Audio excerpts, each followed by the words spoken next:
Welcome to the Ruby Hour, a podcast produced by our company Ruby Riot Creatives. We specialize in video production and content marketing, and we're based in Charleston, South Carolina.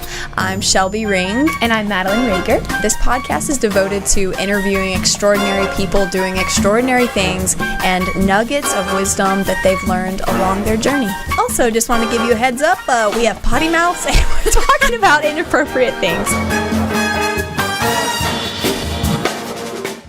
So thank you so much for joining us for another session of the Ruby Hour, where we interview extraordinary people doing extraordinary things in the world and what got them to where they are today. And I have the amazing Sol of Sol Photography. Hello.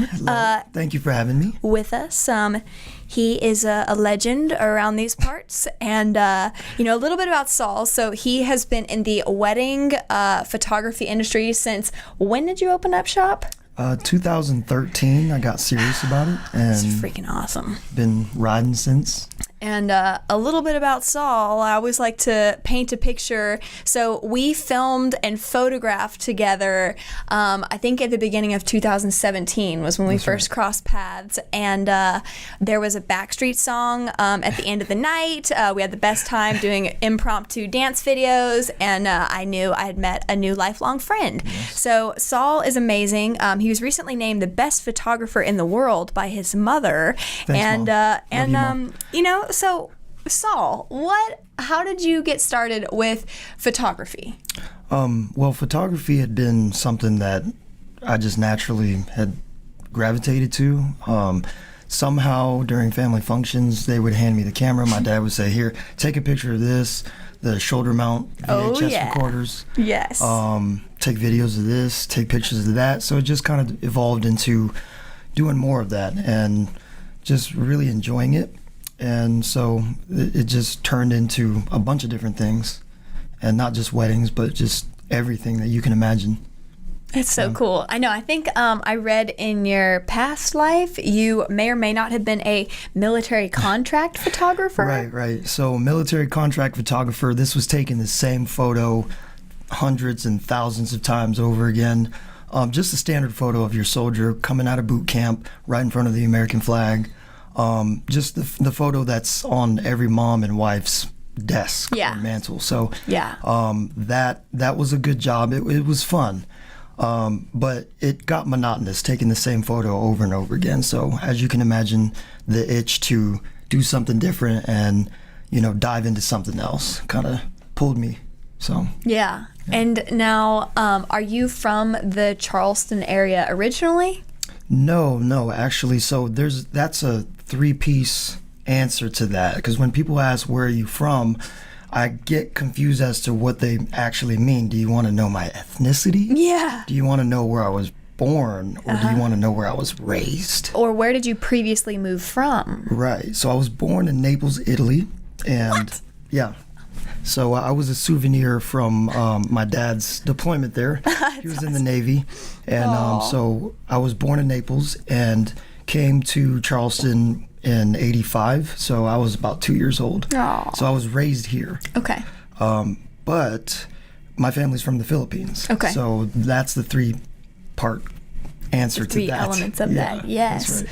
And did you get dual citizenship in Italy? I because did. You were born there? What? Yeah, that was pretty cool. Is there any cool perks from that? I mean, I don't really know. I actually had to give my Italian citizenship up when I was 12 or 13. Okay. When I naturalized to United States citizenship. Yeah. So, yeah. But I'm Team USA all the way, 100%. Awesome. Almost joined the military, but Dad told me not to. Okay. So, thanks, Dad, for putting me through school. Yes. No, that's so cool. So how did you get into weddings specifically? I always love to ask people, like, we had PJ on here, and he was saying, like, he started off filming weddings and funerals.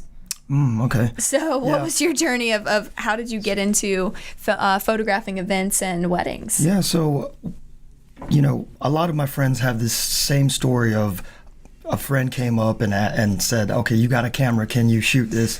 Pretty much the same thing happened. Yeah. College roommates of mine were getting married, and they had a small ceremony in a small, tiny church in Marlboro County, South Carolina, in the middle of somewhere out there. And so I think it was like $400, and I had a full day with them, and they loved it, and I loved it, and so that kind of just snowballed into what it is now. So, that's so awesome. Yeah. So what do you think, as far as like when couples are planning weddings, what's the difference just being in the industry between people's perception of like, oh, planning for this day, and then how it actually unfolds, how it happens? You know, what advice would you give to a couple when they're putting all this pressure into making this day be a particular way? Right. The tendency is for people to do a comparison thing. They always look online. They always look at what their friends did. I think it's really important to just remember why you're doing it in the first place.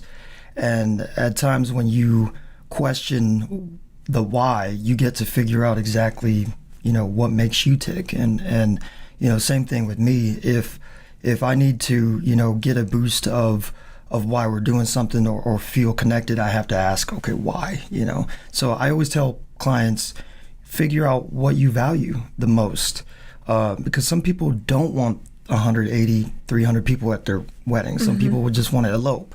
Yeah. Some people want a big, huge party with a band and all this stuff. So like really just figure out what you value the most and kind of, you know, silence those voices that are coming in from the outside, you know? Yeah.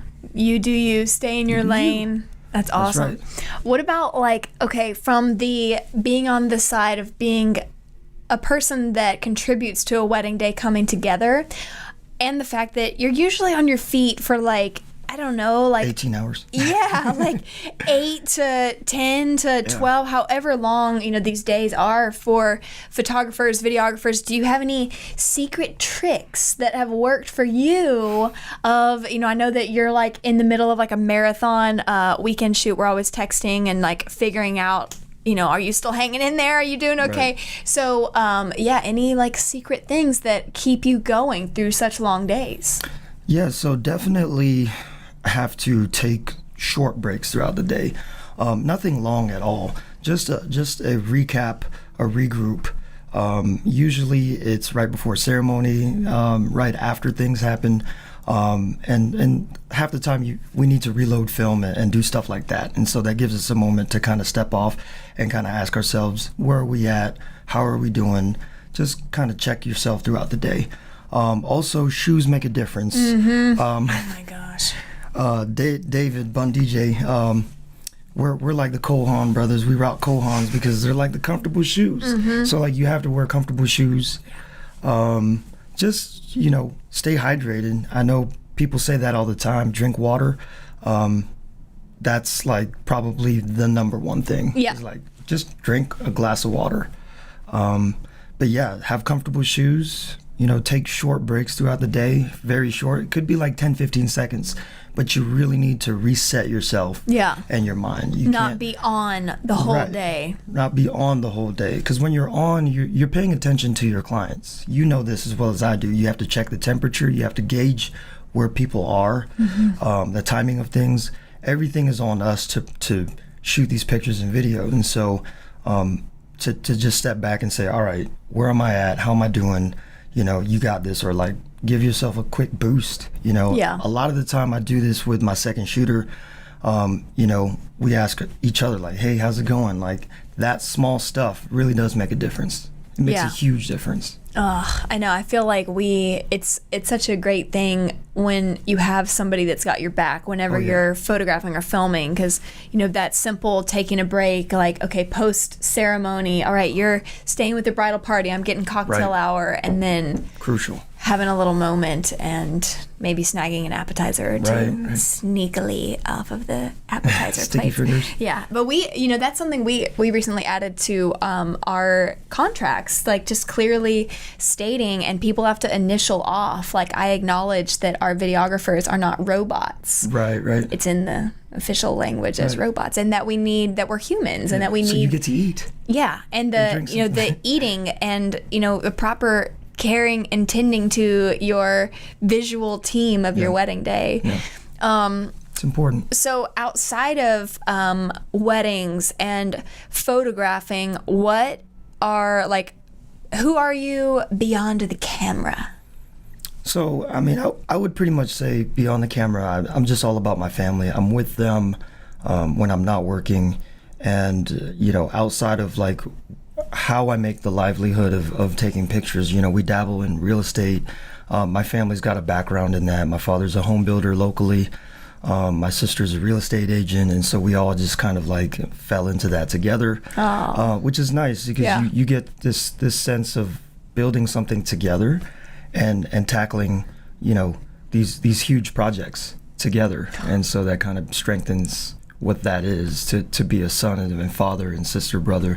So outside of that, just family and just really, trying to hone the craft, obviously, but it's just trying to balance that. I found that, I think one particular year, it was like 2016, I had shot like 68 weddings total. And that look on your face was Did you like just how cry? I felt. Yeah. Just, like, got in a fetal position and cried Holy all smokes. Christmas long. Yeah. So I kind of drew some good insight from that and said, okay, let's balance it a little bit and let's focus a little bit more on other things. Yeah. So we're there now, and it's a really good place to be. It's really nice. What about what have you learned in the years that you've been open? I think it's one thing to show up on an event day and you're providing a service, but it's another thing whenever oftentimes you're a solopreneur or a small team like Right. we are, and One-man band. yeah, and how do you balance marketing, sales calls, actually culling, editing the photos, sending them back, managing client relationships? What has worked for you over the years? Well, I think it's a perspective of understanding that you can't do everything in one day.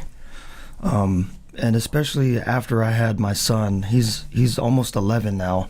But when I first had him, it was a struggle to even figure out how to manage him aside from what I was doing at the time, which was nursing school.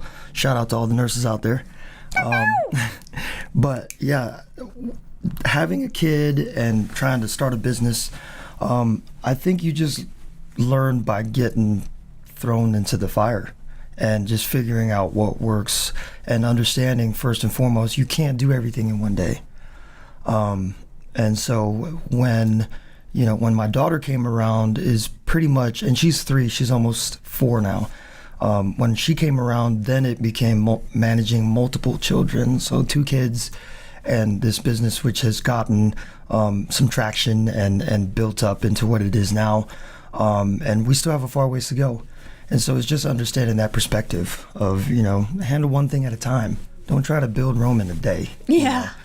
Just one thing at a time. What works for you practically as a creative? Do you edit and do your post-production at your home? Where do you function the best? And then how do you separate, do you have any good rituals or triggers of when you're like, okay, work is closed, Right. now I'm on family time? Right. So usually Mondays are usually the day, because we shoot weddings Fridays, Saturdays, and Sundays. Mondays are usually those days where, excuse me, the rasp is coming back. Mondays are usually the days where I kind of block things off. And I take my kid to the bus stop. We have our breakfast in the morning. We just kind of go through that day together. When he comes back from school and when my daughter gets back from school, we just really try to spend time together. And that Monday and then the rest of the week is kind of dedicated towards kind of the juggling act.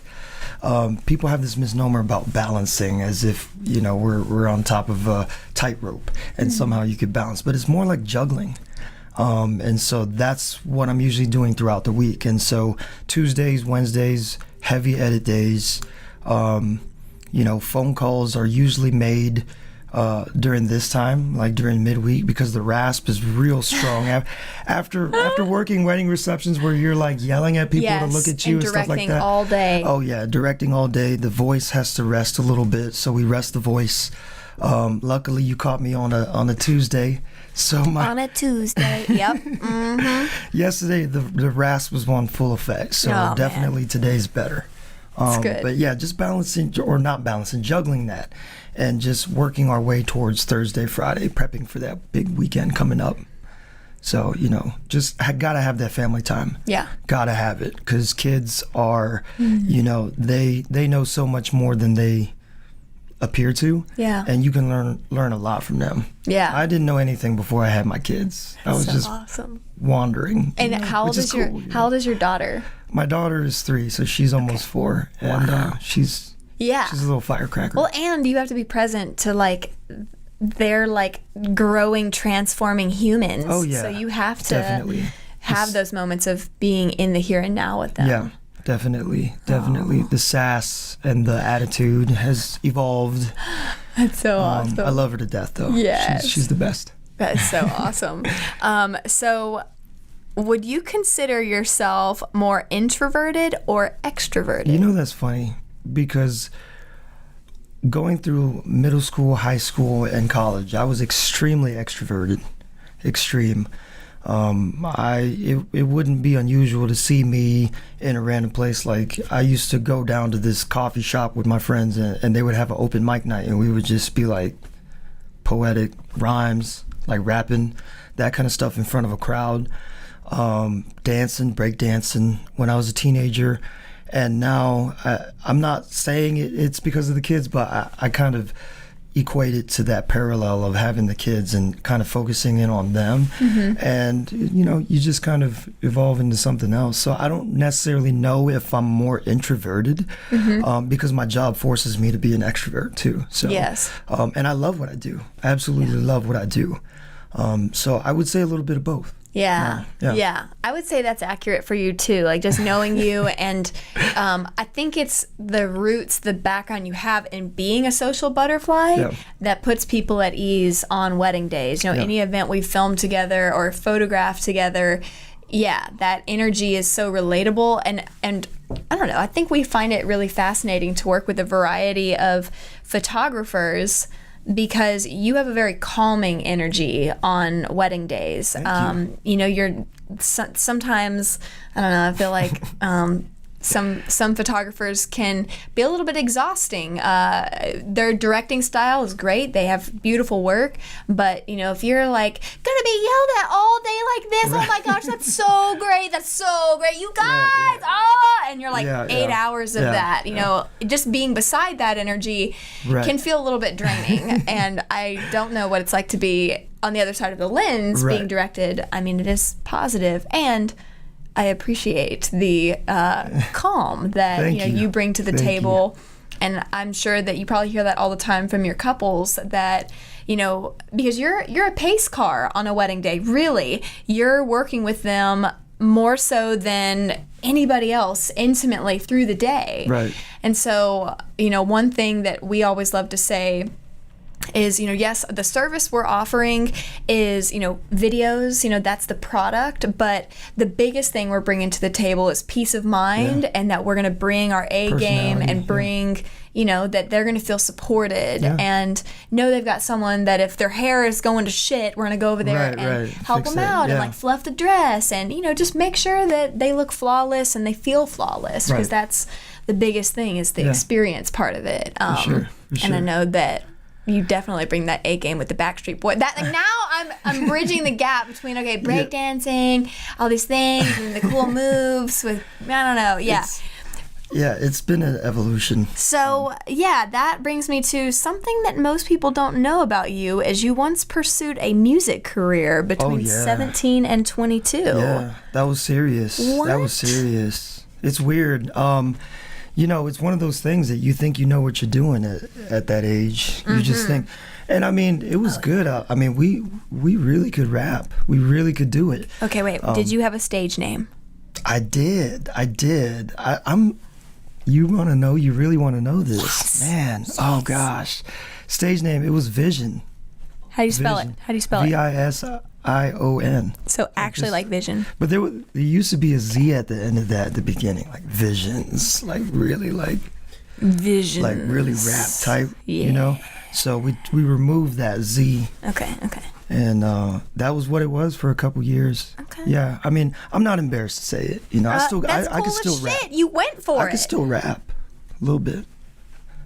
Maybe after this is over. Funny, you mentioned that you're good at spitting rhymes because we were just talking about doing a surprise video, doing popular songs, but doing it tying into wedding videography. Okay. Yeah. Mainly because we are camera hams and we want to act like idiots in front of the camera because we take any moment, any chance we get. We want to take act advantage. like dorkos. We have a new thing we like to do. If the vibe is right at a wedding and we're, super, in the energy with the parents and the bride and groom and the bridal party, we have a little steady cam that, we're using, but it's got a selfie mode. Nice. And so we turn it around and then we parade through the dance floor and we have a good time doing that. Oh, yeah. Much like how you and I were setting up the tripod and then secretly dancing across the dance floor. You got to break it up. You have to have a good time. You have to have a good time during a wedding day. Yeah. And I know whenever I was starting off with filming weddings, I was trying to match what everyone else, what I thought I should be doing, right? Exactly. What I should wear, what was appropriate, just this, I was trying to look like other people at first. And we do that when we're new and before we have confidence about something. And now I feel like the biggest thing we want to do is make people feel at home and like we're lifelong friends, right? For sure. Yeah. Yeah, I started out with that energy of like high pitch, just like almost screaming at people. Yeah. It doesn't really work, for me especially, but it just personality wise, I had to reel that in a little bit and just take a different approach of, calm, assertive energy, and it's not for everyone, but definitely those clients who have booked me, they kind of sense that that's their personality as well. Yeah. And so, if you need that, you call me, but different strokes for different folks. Yeah. For sure. That's right. Because I know that there's some couples that that high energy, that strikes a vein with them. Yeah. They're like, oh, yeah. Gotta have it. I like that. I like that sometimes. Yeah. But for weddings, definitely take that approach of, how can I be of service to this person? How can I be an observer on this day? How can I be a guest at this wedding that just so happens to have a really nice, awesome camera? Yeah, I love it. So what advice do you have for introverted couples? So if one or both people don't enjoy being the center of attention, how do you approach that? Well, I've had a couple of these couples and, everybody's different.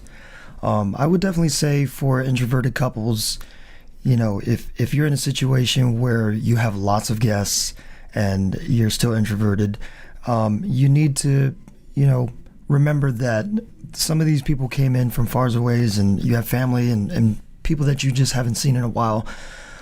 Just focus in on them, The camera tends to be this thing where it comes out and people just go into this shell. I do myself, when cameras get pointed in my direction. Yeah. We have this sixth sense, especially, being camera people. Yeah, that's weird because when cameras are out with me, I just start rolling my shoulders and I just start dancing. Oh, yeah. I mean, just revert back to that clip where I noticed that you pointed the camera at me at that wedding. Yeah. And I was just like, wait, me? And so what am I going to do about the, I got to do something for the camera. And you were like, street, back, all right. Was that the song? That was the song. Okay. Awesome. It's on our Instagram stories. Nice. Yeah. Classic. But definitely for introverted people, I would say seek the photographer, videographer, the team, the planners, and people who are going to, allow you to be you. A lot of the time as photographers and videographers, we feel inclined to direct people in a way that might make them feel uncomfortable. So it's also important for videographers and photographers and other people in the industry to remember that if you have an introverted client, to kind of cater to that. Yeah.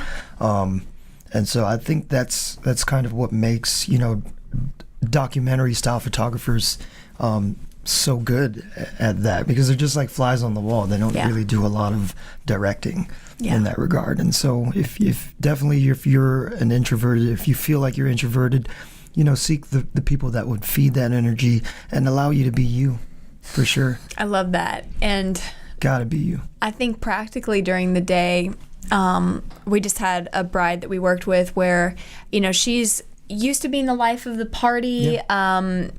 Usually if there's like alcohol involved, there's that liquid confidence. But, I loved that she took a moment to do her.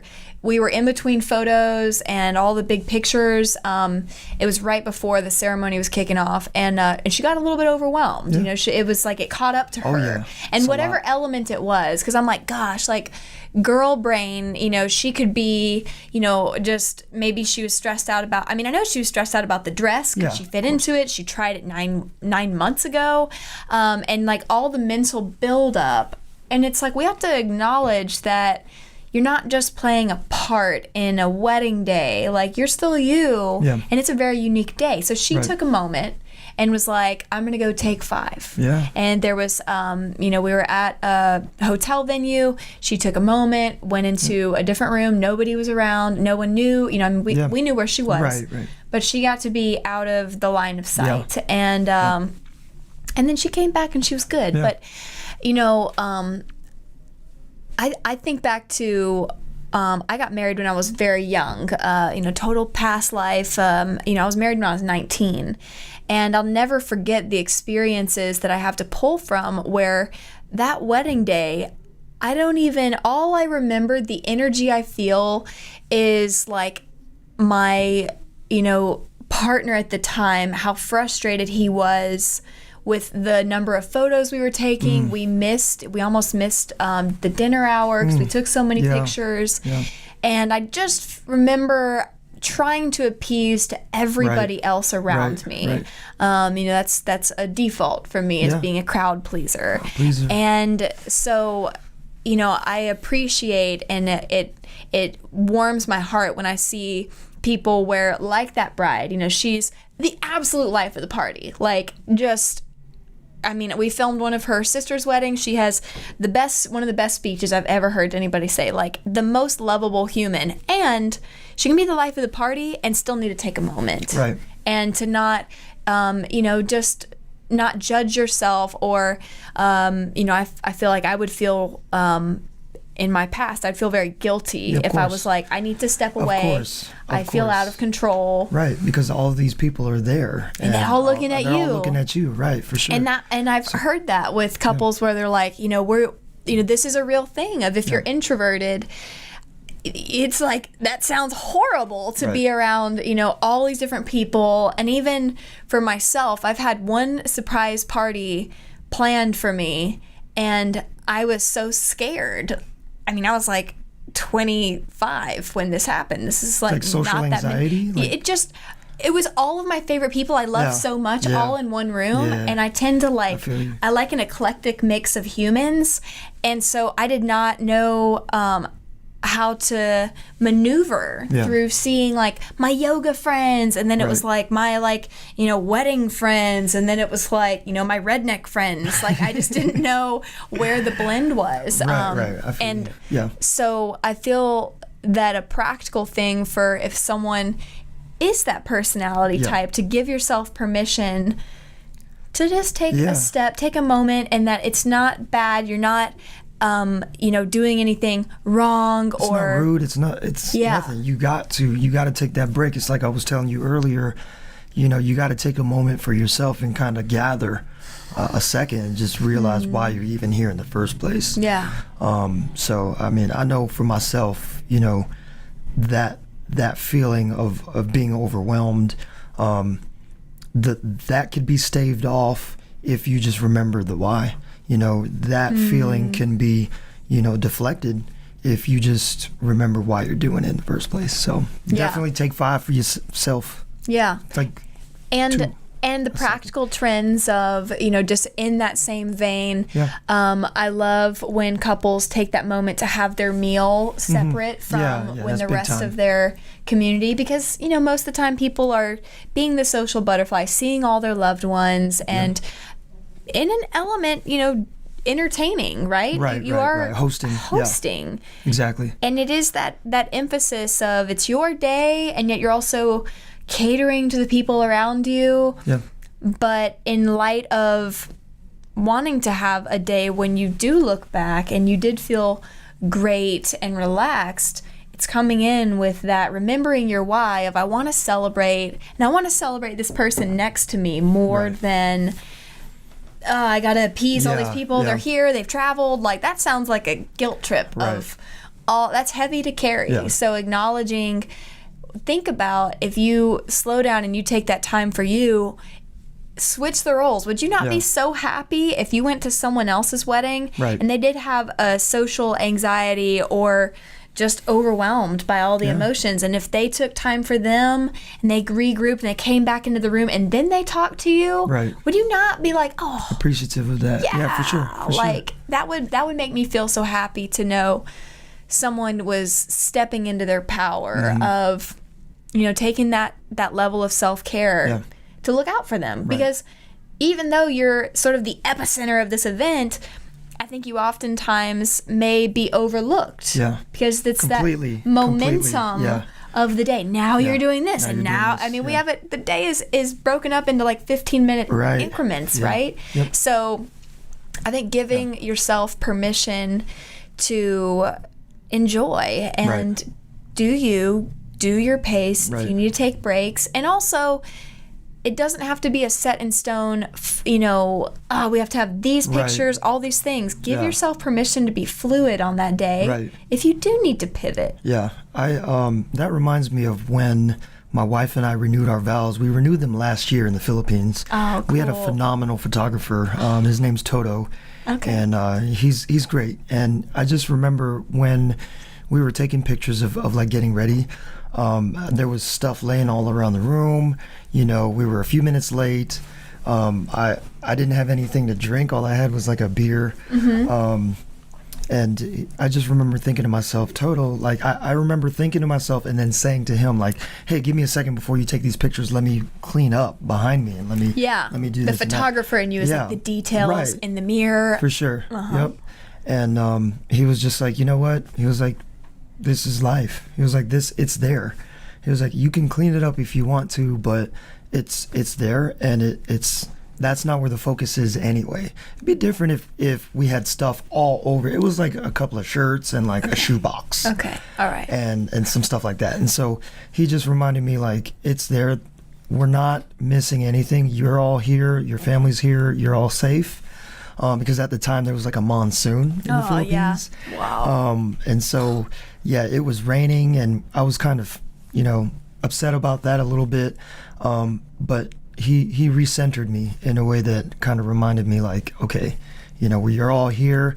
Nothing's gonna go perfect. Nothing is perfect, but whatever happens, this is life. And we got phenomenal photos from that. Shout out to Toto. So get it, Toto. That's so cool. I know. I think of if I was in the room and if I was getting ready and I saw my things, because my mind goes to like, well, would I be mad if I looked back in my wedding album, like the part in me that wants to control everything and be like, it was supposed to look like Pinterest, like, that, whatever that is that we think this perfect world is. And I know, like, I don't know, I feel like when I shoot, I want to let people perceive that their day was a perfect world, to put it in the best light. But practically, I'm like, get all this shit out of here. Like, like, why is there always like 5 bags from different department stores and receipts and like, tissue paper everywhere. Like, what is happening in here? Which I don't know. Maybe it's a wedding day. But to really see that. That is real life. Yeah. I will tell you, okay, this is the coolest from a visual artist to another. So we had this wedding the other day where the family got ready as a family. It wasn't separate places. Okay. But I feel like I always like to, like, any chance I have to make fun of iPads, I'm all about it. Oh, yeah. But I got this is a good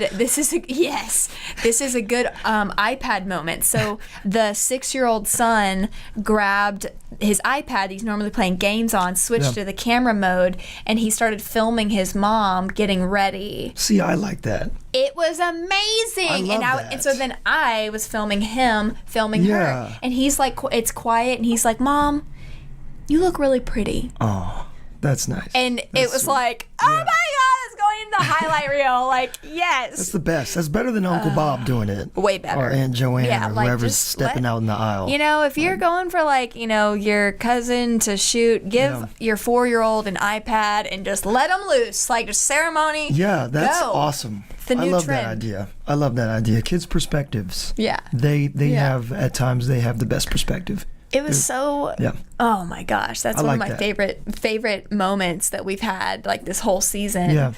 Yeah. So what do you think of? You know, you've mentioned that one of your biggest challenges in life or strengths is, you know, learning to gain from losses. Yeah. What does that look like in your life? Yeah. So, you know, people say a bunch of cliche things like when God closes a door, he opens a window, things like that. It's very true. Energy is important in a way that there's never a loss of energy. It's only a transfer. And so you could take this energy, the losses happen, deaths in the family, broken relationships, losing pets. I mean, all of this happens to all of us. I mean, and sometimes they happen all at the same time. And that's when it gets really hard, but that's when you find out really who you are as a person. And so there's so much to gain from it because you learn, you know,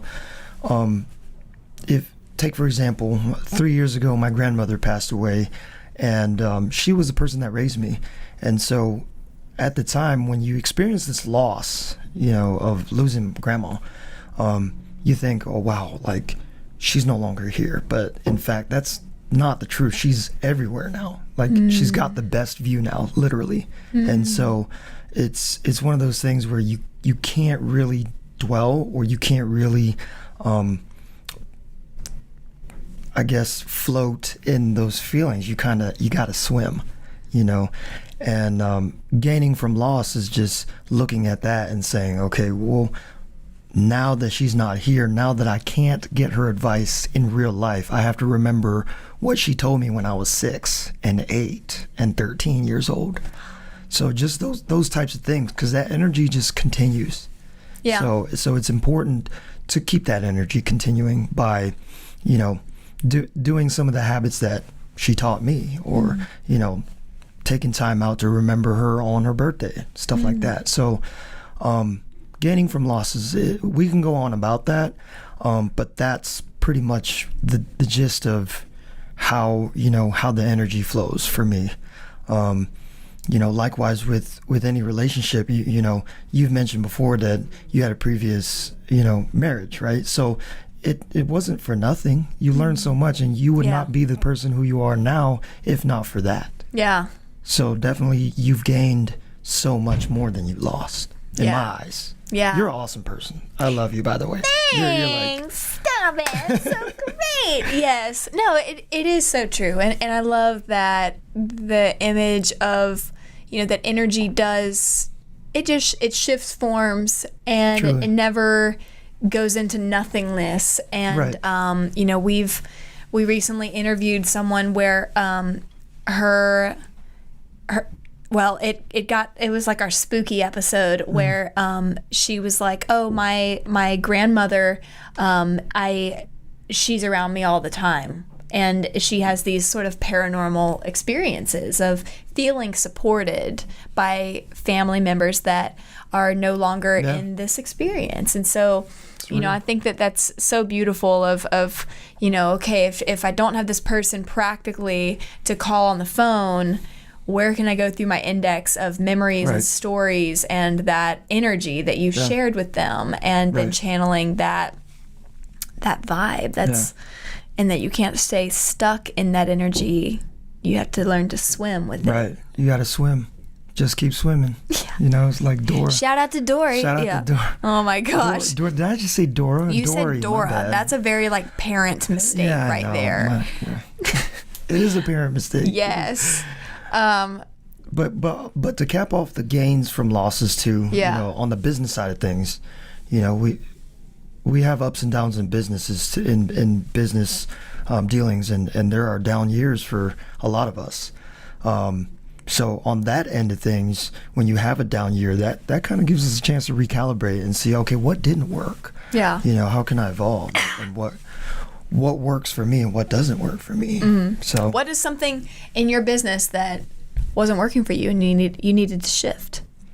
I think, you know, aside from like the energy that I was trying to bring on a wedding day, trying to be that high energy person, shifting away from that and going into a more of a calm, assertive, you know, we're just here and we're going to make it happen with what we're given.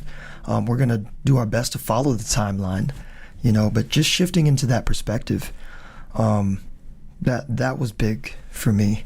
But also just trying to delegate where possible and understand that I can't do everything. You know, it's important to be a team with the videographer, with, you know, the planner, but don't try to do too much.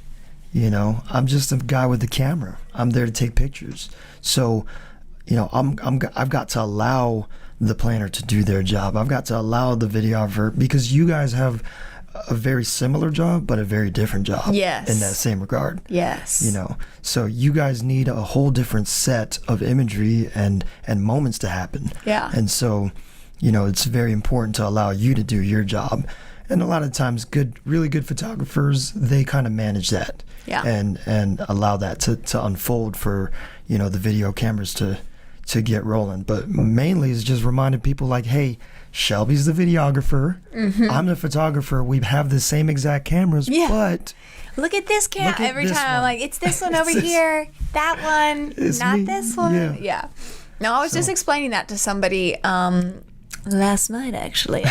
And they, you know, just asking the preference of if they wanted video to be with them during the staged group photos, if that was a priority. And the bigger value I saw was like, okay, if you're going to get grandparents, everybody, the kit and caboodle all in a shot, if you want that to happen, we'll film it, but we're just panning side to side or doing a cut in, versus like that's like photos terrain, whereas we could be, you know, whisked away and get more of like the cinematic element of like, go get the happy hour, go get like, you know, people like getting those awesome little crab cakes that you know, paid extra to get for people. Don't you want to watch your like families like loving the experience, or, you know, just really the storytelling elements, like, okay, our gear looks very, very similar, but we're doing two very different things in this moment.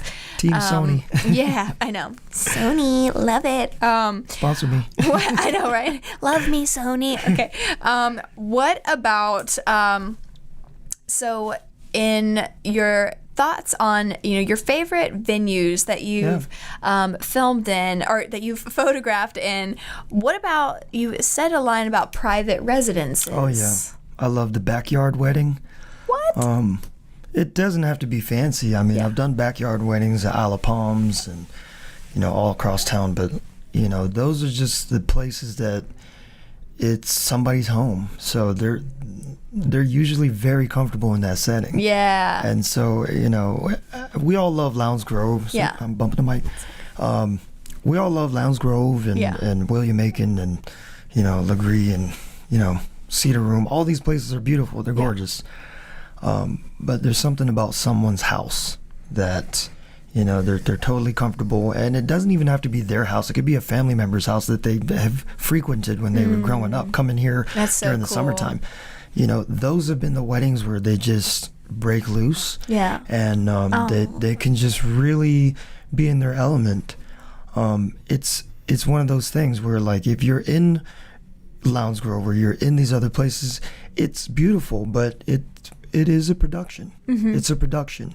And it's gorgeous. And I love those weddings, like where they have all the details and everything. But the home, the family home or the vacation home. Yeah. Those are really cool. You just have cool moments that happen there, and there's a connection there from the past that I mean, we were talking about losses earlier. People take losses, and you think about, okay, they might have been vacationing in this house where they were with their grandma who's no longer here, and somehow that house contains the spirits of and that energy. So there's a lot of ways to look at it, but just mainly for that connection level, it's so small and intimate. Unless your private residence is over here on the Battery or something like that, or you know, rocking a $6 million home. Yes. Usually it's just a nice little intimate setting. You know, and it's really cool.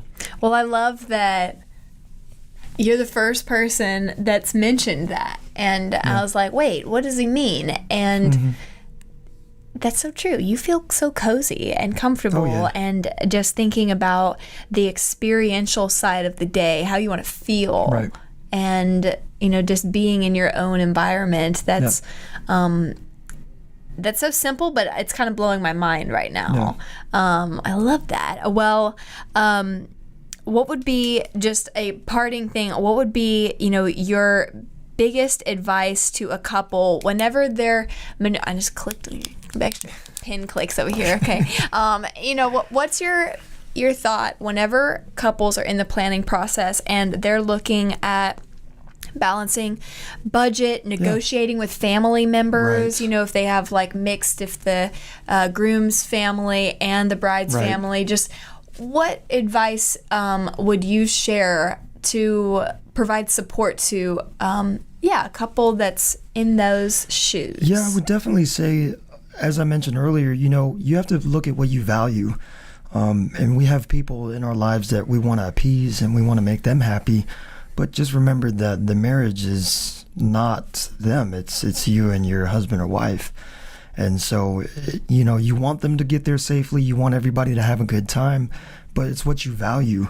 And just really, really consider who's going to be there for the marriage and not just the wedding.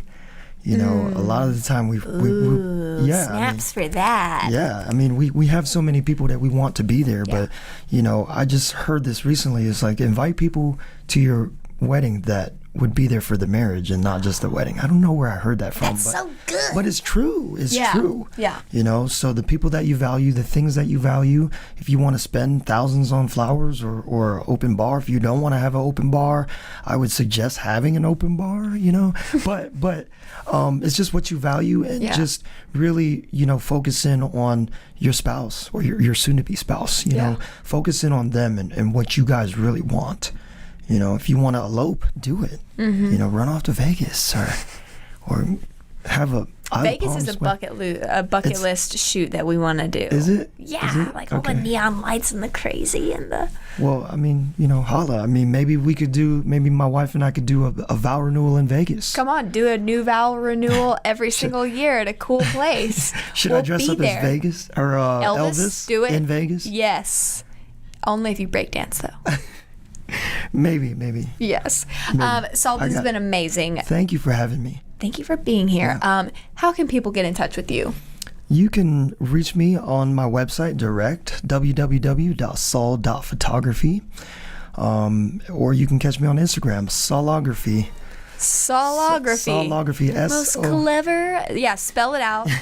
Yeah, so it's spelled SOLOGRAPHY.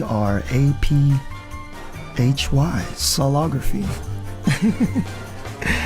That was awesome. Thank you so much. And for our listeners and for our viewers, we hope that you live a day filled with passion and that you have a story or two worth telling today. Cheers.